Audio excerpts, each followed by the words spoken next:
Back in 2022, I caught a shiny Alpha Stantler. Unfortunately, I don't have any footage, so here is a recreation.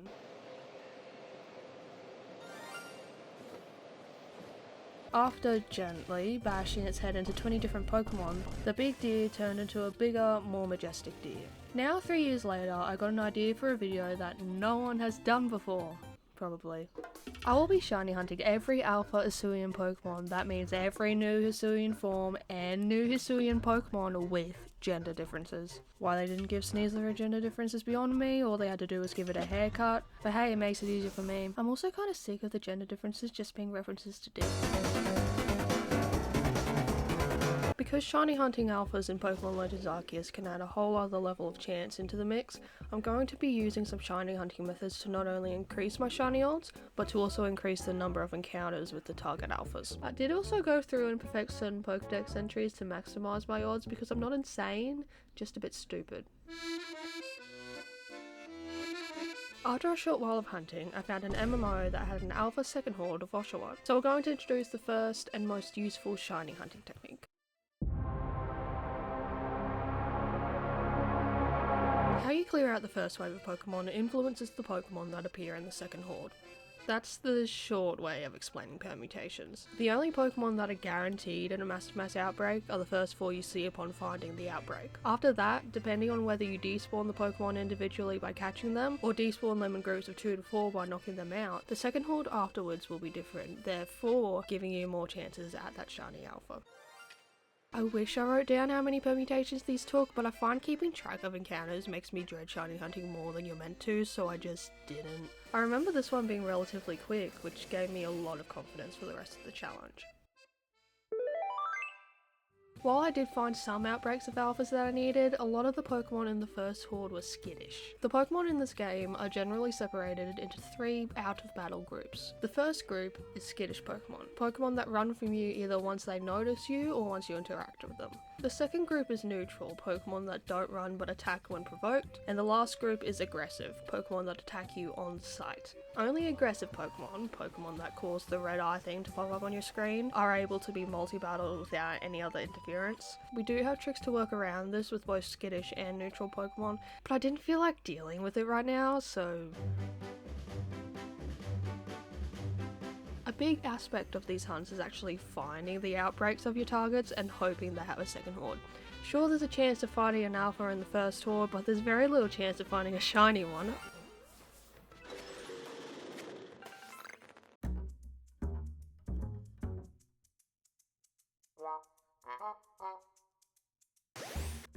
I didn't expect that at all. If you look closely, you'll notice that this outbreak wasn't a Guavaberry outbreak, meaning that this outbreak was guaranteed to not have a second horde at all, and yet I found one of my targets there. Crazy stuff. Not too long after that, I found a Zora outbreak with an alpha second horde, so I got to work on that, and the funniest thought crossed my mind. Wouldn't it be funny if it showed up on the next permutation?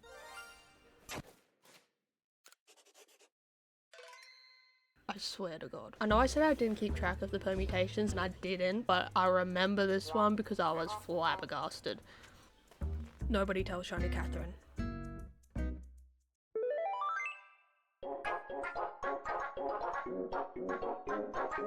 I quickly found an alpha horde of Arcanine and once again went to permutating. The table from Rotom Labs that I showed earlier does look intimidating, but it's quite simple once you know what everything means. First you need to count how many Pokemon are in the first wave of your outbreak. The more Pokemon, the more permutations are possible. Boxes labelled with a C means you catch a Pokemon, or defeat them individually. This counts as you despawning one Pokemon at a time. You'll see the different boxes labelled KO in different colours. This stands for knockout. The amount of KOs in one colour shows how many Pokemon you need to despawn at a time by battling them in a group. If there's 2 blue KOs, you need to KO 2 Pokemon in one battle. If there's 3, you need to KO 3 in one, and so on. This counts as despawning multiple Pokemon at once. If there is more than one colour of KOs, then you need to KO the amount of Pokemon in separate groups. For example, if you wanted to do this permutation, you would need to battle and KO 2 Pokemon before exiting the battle and group battling another 2 and then catch the rest. I hope this made sense, but if it didn't, Austin John Plays probably has a video that's a lot better than whatever the hell I just said, and even just reading the explanation on Rotom Labs can help a lot. I don't remember much about this hunt, I just know that I really like the shiny.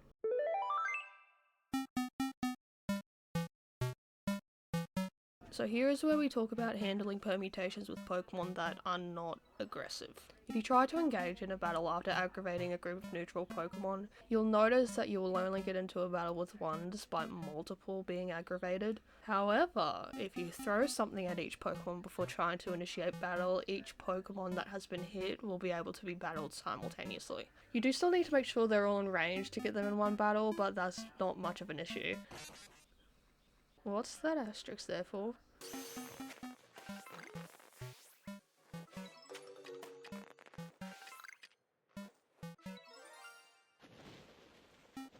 I feel like not enough people talk about how good of a shiny Hisuian Pokémon has. Orange is such a good colour, dude.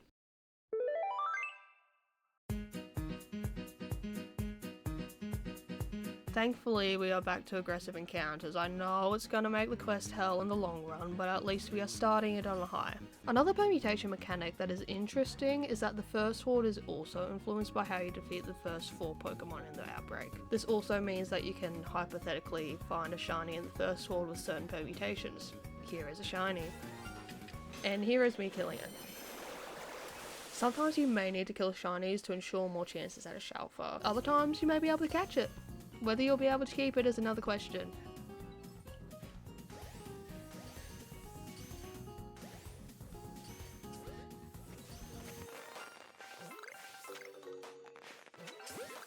I guess I'm just lucky like that.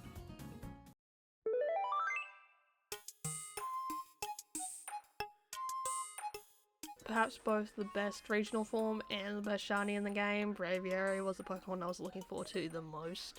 And this bird was gonna be big. This one didn't take too long to find, but dealing with the Rufflet made it feel like a long time. It did show up eventually, and even though these birds were annoying as fuck, the pain was worth it for this big bird.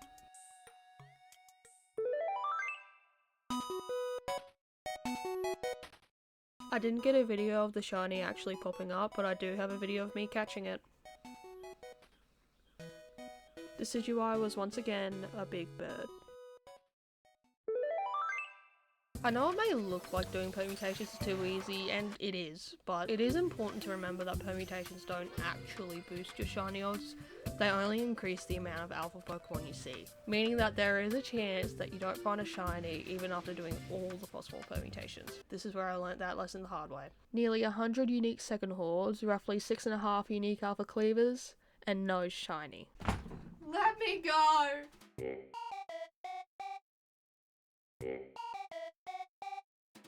It's fair to say that I was sick of MMOs by that point, so I decided to do some static alpha hunting. In each area of the game, there are a bunch of Pokemon that are alpha that will be there every reset. By entering and exiting the same area, you can respawn the alpha every time, giving you a new chance at a shiny alpha. There were 3 static alphas in the Crimson Mirelands that I was hunting for, so I just did flyovers on a specific route so I was able to see them all before re-rolling. I honestly didn't have a lot of hope with this method, but eventually something happened.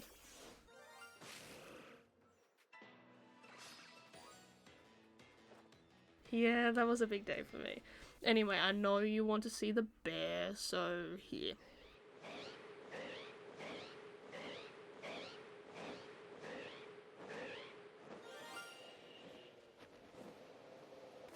My heart rate was unnaturally high at this moment. One peat block and a couple minutes of changing the time later, I have a big guy.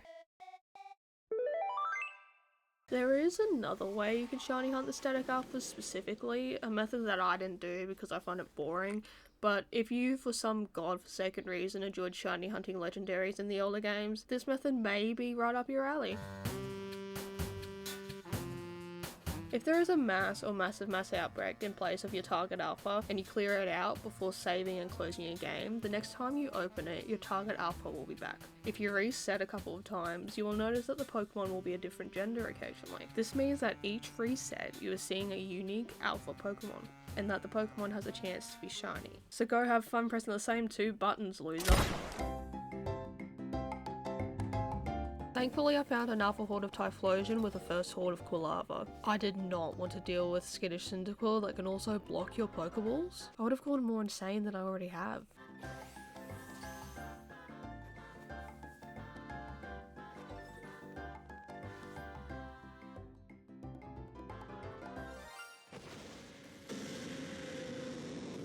I caught this right before going to work. I had to go to work with the knowledge that I caught a rare shiny and no one had any clue or cared.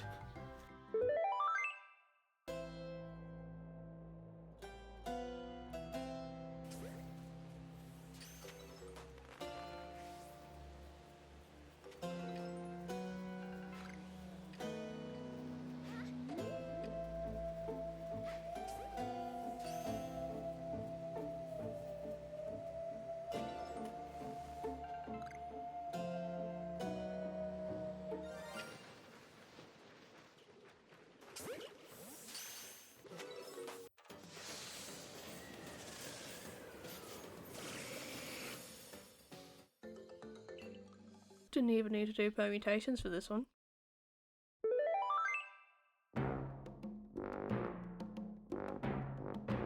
Man, I should probably check the static alpha just in case. I know it will probably be a waste of time, but who knows?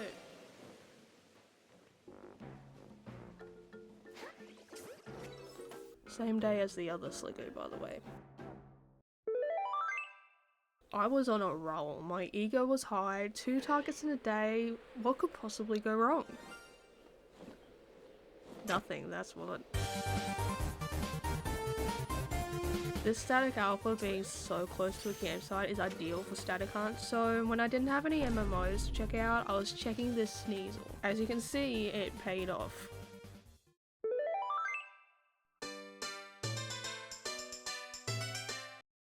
I found an Alpha Hisuian. I think this horde only had around 25 different permutations, so it's not only a redemption after the Cleaver outbreak, but a fairly lucky one too.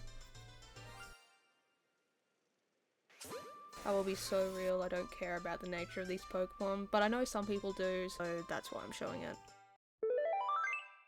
It wasn't too hard to be on a roll when there was a wider range of Pokemon for me to catch, but as the list started to get completed, it was getting harder to keep up with my previous luck. Don't get me started on Sneasel. Every time I tried to find an outbreak, it was either the reported Pokemon seemed to be gone, or a second horde of regular Sneasler over and over again every single fucking time. Oh.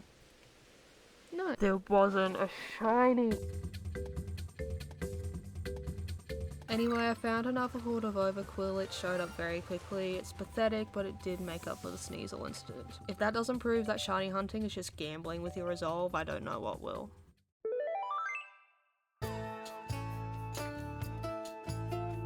It took a whole week for me to find this one. I don't know what was going on in my life. Probably Hades too. But this one surprisingly didn't take too long to show up at all. This was quite frankly the beginning of the end. So that's what the asterisk was for. Dealing with Voltorb and Electrode was tedious. Not only are they in the neutral category of Pokemon, but if they get too close to you, they immediately explode and despawn on their own. Not the most annoying hunt of the video, but the first one. Eventually though, I did find an alpha horde of Electrode, and even though they were in an area with uneven terrain and no tall grass, it was relatively easy to get into a rhythm when going through the permutations. Like I said before, Voltorb and Electrode are neutral Pokemon, meaning we need to throw things at them to be able to multi-battle them. Using Sticky Gloves specifically gives you some time to stun them all before any of them explode. Still annoying as fuck, but it worked eventually. I know it looks like it was quick, but this took forever because the first horde kept exploding when I didn't want them to. It only took a day to find an Alpha Voltorb outbreak, and there was, again, no tall grass. But there was a rock. I know I said Rufflet made a short while feel long, but these f***ers made me feel every second of the long time it took to find it.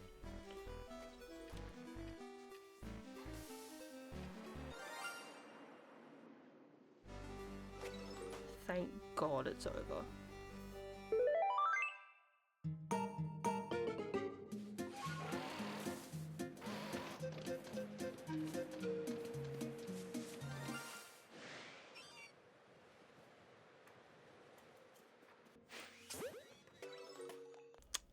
Okay, so this is where I need to admit that I didn't originally plan on including Sneasel's gender difference in this hunt.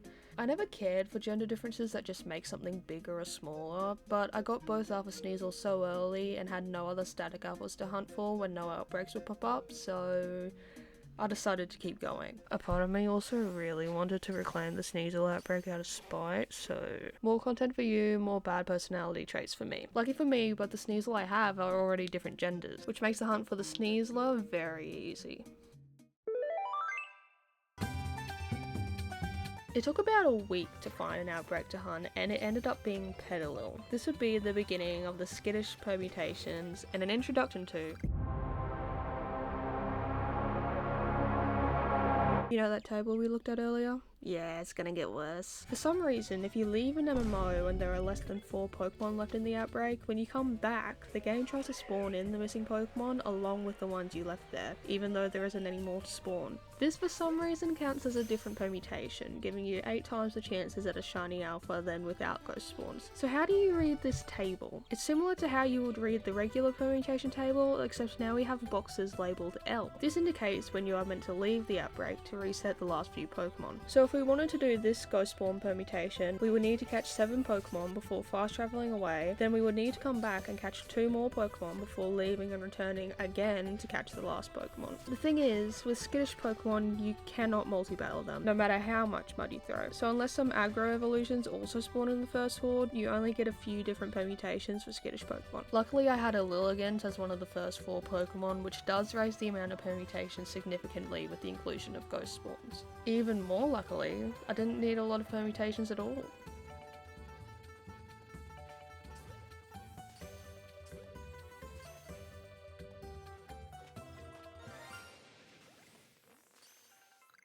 You may be asking why I didn't do ghost spawns when hunting for the Sneasel and Cleaver earlier, and that is simply because I didn't want to.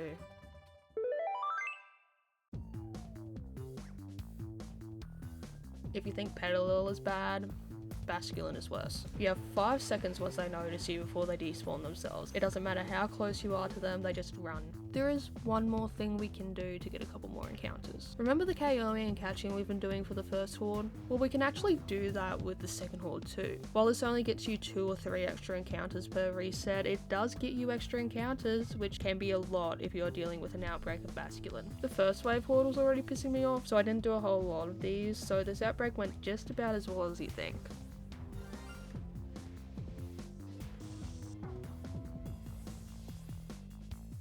This was the only time I used the second horde permutations because they annoyed me. Spite eventually led me to an alpha horde of Sneasel, and I was determined to get a Shalfa from here. Spite has driven me further than any other motivation, and it wasn't about to let me down now. The shiny Sneasel's absence in the first outbreak I found only cemented its inevitable fate here and now.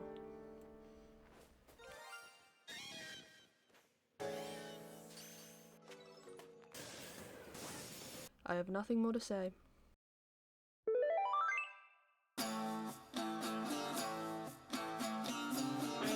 With only one species left to find, most of the hunting was spent staring at this screen.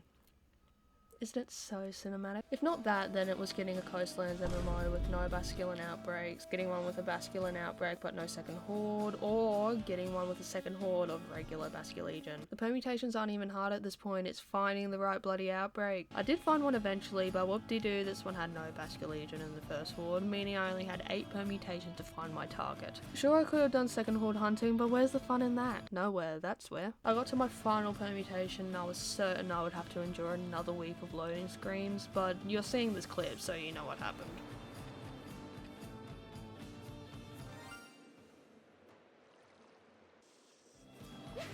Even though both Basculin were male, I think I've been pretty lucky.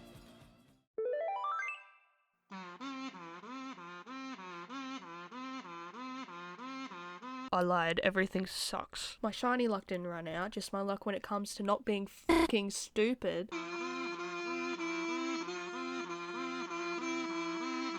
So yeah, I deleted the video of me encountering the shiny. I tried everything to get the footage back, downloaded a bunch of data recovery software and probably a couple of viruses, but I recorded more videos on my Switch micro SD card before realizing that I shouldn't do that. I do have footage of the outbreak. I was lucky there was a bunch of Basculegion in the first horde, which gave me a crazy amount of permutations. It was still a pain in the butt trying to get all the necessary Pokemon in a battle, and I don't even have the video proof of a shiny noise to pay for it. It pisses me off, like this was gonna be an epic finale, I was gonna have epic music playing, I was gonna drag it out forever.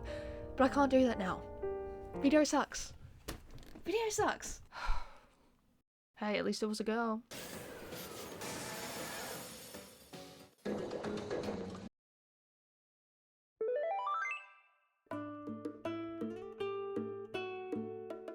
Wow. What can I say about this experience? I spent the last 8 or so months hunting for made-up animals in a video game that are slightly bigger and more saturated. And even though I take the shit out of shiny hunting, I did actually enjoy this. Sometimes having a silly thing to work towards is good, and when I finish editing this video, I'm going to have to find another thing to do. Not looking forward to that. With Legends EA coming out in literally a month, I'm gonna miss seeing content of this game. Call me a fake Pokemon fan, but Legends Arceus was the game that really got me into Pokemon. It's what got me to officially graduate from Pokemon Go. This video also allowed me to experiment with my video editing and script writing. I do love editing and writing, and even though I still hate my voice and ability to actually speak the words I write, having something to edit makes up for it. I guess this is also a love letter to the shiny hunting community on YouTube. You probably saw all the references I made to various shiny hunters. I don't know what it is about made up animals being slightly different colours that makes us all want to hunt them, but it does, so we do. Anyway, I hope this was somewhat entertaining for you, and if not, I hope you fell asleep to it quickly.